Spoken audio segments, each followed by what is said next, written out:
এই সর্বক্ষণ সব সময় এই বাংলাদেশ ভালো না, বিএনপি ভালো না, অমুক ভালো না, তারা শুধুমাত্র এই বাংলাদেশের কিভাবে বাস দেওয়া যায় এই জন্য প্রস্তুত। একটা কৃতজ্ঞতা নাই, একটু দেশপ্রেম নাই, এত কিছু সুবিধা নিয়েও কোনো সময় এটা থাকবে না। প্রতাত্তা আছে ওই ভারতের সাথে এখনো ষড়যন্ত্র করে এটা বলে। আমরা প্রায় শুনি ভারত বাংলাদেশ এক হইতে হইবে, নাহলে ভাত খাইবে না, নাহলে এইটা করবে না, এইটা ঘুমাইবে না, গোসল করবে না, রোমাম চুল কাটবে না, এরকম বক্তব্য অন্তত 100 শুনছি এই হিন্দুদেরকে। কেন বলবে এটা? এটা দেশপ্রেম নাই, এদের দেশপ্রেম নাই বিদে এটা বলে। হাসি পায়।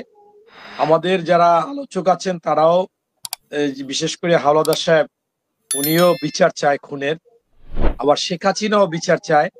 তিনি তার ভেরিফাইড পেজ আওয়ামী লীগের পেজে দিয়েছেন যে এই আমাদের অ্যাডভোকেট সাইফুল ইসলাম আলিফের হত্যাকারীদের বিচার চায়। বিষয়টা আমার কাছে খুব হাস্যকর লাগে। কেন?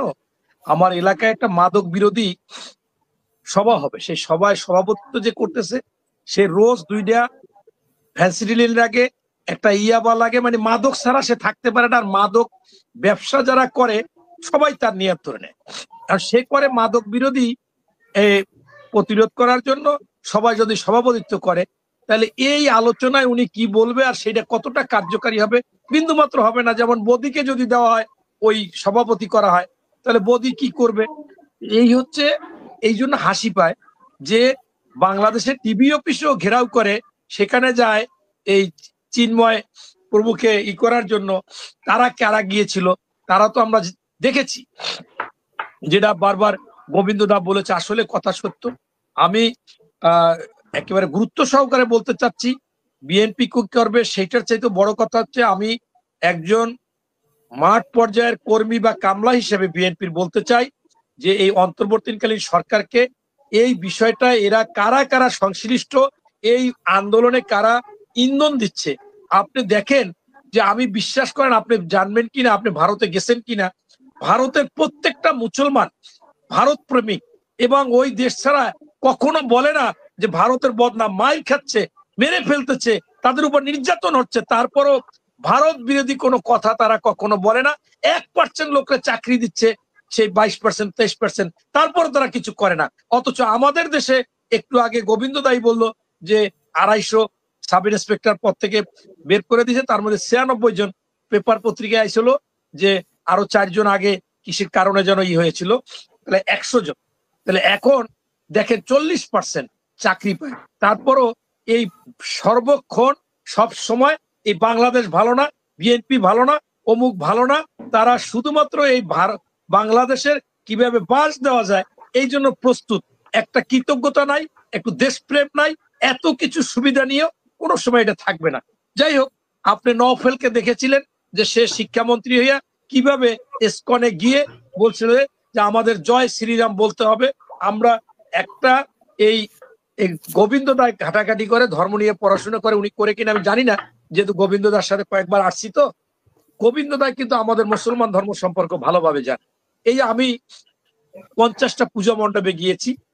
পূজা মণ্ডপে আমার যখন নামাজের সময় হয়েছে, আমি সেখান থেকে বের হয়ে কিন্তু আমার উজু করা লাগছে।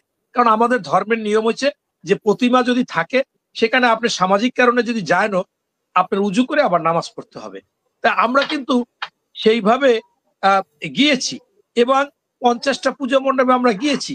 আমরা যতটুকু চাই, মনে করেন আমরা ভোটই চাই, কিন্তু আমরা কি আপনাদেরকে নির্যাতন অত্যাচার এরকম করি? এটা করি না। এই যে নওফেল, সে তো আপনার যেটা জয় শ্রীরাম বলা যায় না সেটা বইলা আপনাদের ভোট নেওয়ার জন্য সে ইসকনের সদস্য হিসেবে বলছে যে আমি ইসকনের সদস্য। এগুলো কি আদৌ এটা কি, এটা কোনো সম্ভব? তাই আমি মনে করতেছি যে যারা এইগুলোর সাথে সংশ্লিষ্ট এবং এই অ্যাডভোকেট সাইফুল ইসলাম আলিফ হত্যা, তাদের উপরে যাবে, হত্যা মামলায় তারা আসামি হবে।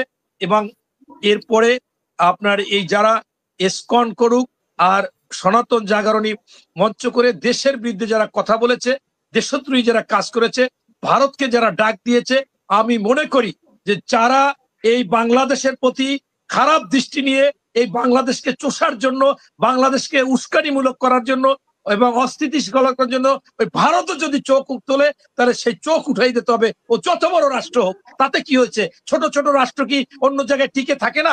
এই জন্য আমরা টিকে থাকবো।